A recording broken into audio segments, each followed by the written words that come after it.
یوم عاشور جب فوج یزید نے خانواد رسالت کو شہید کر دیا اور مستورات کے خیام کو آگ لگا دی، تب نبی کی نواسی بی بی زینب سلام اللہ علیہ نے امام سجاد جو اس وقت بہت علیل تھے ان کو جلتے خیموں سے باہر لے کر نکلی۔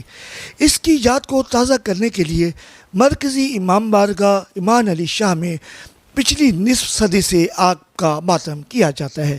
یہاں پہ تقریباً کوئی 50-60 سال سے جو ہے آگ کا ماتم ہوتا ہے۔ ہم تو یہ صرف اور صرف بی بی زینب سلام اللہ علیہ کی یاد کو تازہ کرنے کے لیے یہ آگ کا ماتم کیا جاتا ہے۔ آگ پر ماتم کے لیے تیاری کے لیے خاص اہتمام کیا جاتا ہے۔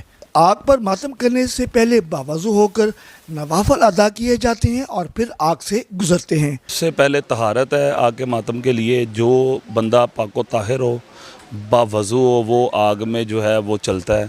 عزادار آگ کا ماتم فوج اشکیا کے خیام کو آگ لگانے کی مذمت کرتے ہوئے اپنے غم کا اظہار کرتے ہیں۔